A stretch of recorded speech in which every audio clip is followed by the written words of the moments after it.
नुकसान 2 साल से हो रहा है। मार्केट में रेट ही सही नहीं मिल रहा है हम लोगों को। माल निकाल के रखे, जब मर्जी हुआ रेट घटा दिया, जब मर्जी हुआ बढ़ा दिया। जहाँ तक मधुमक्खी जिस 3 किलोमीटर के रेंज में पाला जाता है, वहाँ सरसों के 5% 10% वृद्धि होती है। अच्छा, सरसों की बजट बढ़ जाती है, 10% गारंटी हम लोग लेते हैं कि सरसों की वृद्धि होगी। डायरेक्ट हम लोग नहीं दे पाते हैं, जैसे कोई इसका एजेंट होता है उसको दिए और एजेंट जो है कंपनी को बेचता है। अच्छा, यही कारण है कि एजेंट लोग जो है हम लोगों से रेट सही नहीं है। सारे लोग यूनिटी बना लिया एजेंट लोग, और पालक में यूनिटी नहीं है, इसके कारण रेट कम में हम लोग को बेचना पड़ रहा है। अपनी गारंटी लेकर के किसान देखे।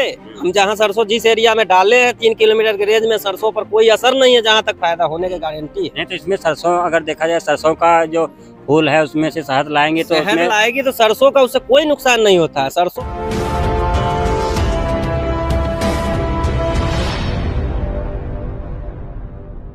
उचित रेट मिले कि हम लोग किसान के ये प्रोकर के लिए सरसों का इससे हम लोग फायदामंद होता है। जहाँ तक मधुमक्खी जिस 3 किलोमीटर के रेंज में पाला जाता है, वहाँ सरसों के 5% 10% वृद्धि होती है। अच्छा, सरसों की बजट बढ़ जाती है, 10% गारंटी हम लोग लेते हैं कि सरसों की वृद्धि होती है। और हम लोग किसान रूप में ही, ये मधुमक्खी पालन भी एक किसान का ही धंधा हुआ। लेकिन हम लोग तो आप ऐसे कैसे कह सकते हैं कि मतलब सरसों की पैदावार बढ़ जाती है? इसकी गारंटी ले करके किसान देखे। हम जहाँ सरसों जिस एरिया में डाले हैं 3 किलोमीटर के रेंज में, सरसों पर कोई असर नहीं है जहाँ तक फायदा होने की गारंटी है। नहीं, तो इसमें सरसों अगर देखा जाए, सरसों का जो फूल है उसमें से शहद लाएंगे तो लाएगी तो सरसों का उससे कोई नुकसान नहीं होता है। सरसों पे सिर्फ जो ओस होता है, किसानों का भी फायदा होता है। किसानों का भी इससे फायदा होता है, लेकिन हम लोगों को कोई फायदा नहीं हो रहा है। आप लोगों को फायदा नहीं होता है। नुकसान 2 साल से हो रहा है। मार्केट में रेट ही सही नहीं मिल रहा है हम लोगों को। माल निकाल के रखे, जब मर्जी हुआ रेट घटा दिया, जब मर्जी हुआ बढ़ा दिया। अच्छा, आप लोग बेचते कहाँ हैं? हम लोग को बेचने का तो यहीं से बिक जाता है। एजेंट लोग जो होता है इसका, उससे हम लोग माल देते हैं। किसी फैक्ट्री वगैरह में या फिर वजह में डायरेक्ट हम लोग नहीं दे पाते हैं। जैसे कोई इसका एजेंट होता है उसको दिए, और एजेंट जो है कंपनी को बेचता है। अच्छा, यही कारण है कि एजेंट लोग जो है हम लोगों से रेट सही नहीं है। सारे लोग यूनिटी बना लिया एजेंट लोग, और पालक में यूनिटी नहीं है, इसके कारण रेट कम में हम लोग को बेचना पड़ रहा है। अब पूरे सीजन 6 महीना का सीजन होता है, अभी तक मात्र हम लोग 2 चक्कर 3 चक्कर शहद निकाले हैं 6 महीने में। 6 महीने में बस 2 बार। और ये जोड़ लीजिए कि 1 साल में 3000 रुपए बक्से पर खर्च है। 400 पेटी में 4 लाख रुपया खर्च हो गया। अभी तक 1 लाख रुपए का हम लोग शहद बेचे हैं। अभी तक 1 बस लाख जो किराया भाड़ा सिर्फ निकला है, और बाकी ड्यूज में चल रहा है।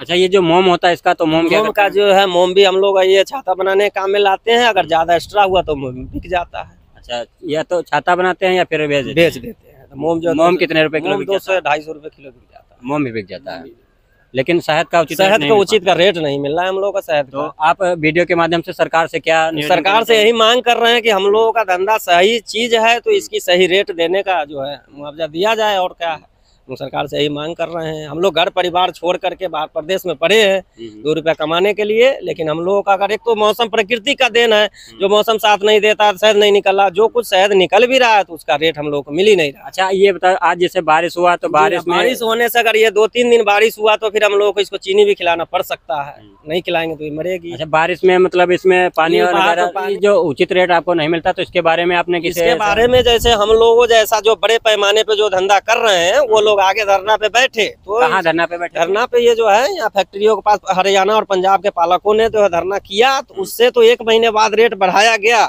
लेकिन उस समय शहद नहीं निकल रहा था, तो रेट बढ़ाया गया। 125 से 30 रुपए किलो तक किया गया। लेकिन फिर से जब दोबारा 2 राउंड शहद निकला तो फिर से रेट घटा दिया गया है। अच्छा, रेट बढ़ाने के बाद फिर घटा दिया गया, और एजेंट लोगों ने यूनिटी बना लिया और शहद उठा ही नहीं रहा। यहाँ तक कि हम लोग फोन कई दिनों से कर रहे हैं, तो शहद का कोई रेट ही नहीं है, पेमेंट ही नहीं है। अब हम लोगों का जाने का तैयारी हो रहा है बिहार, तो सोच रहे हैं कि जैसे मर्जी वैसे बेचेगा ही। अच्छा, शहद देखा जाए तो काफी दवाइयों में भी काम आता है। सारे दवाइयों में काम आ रही है।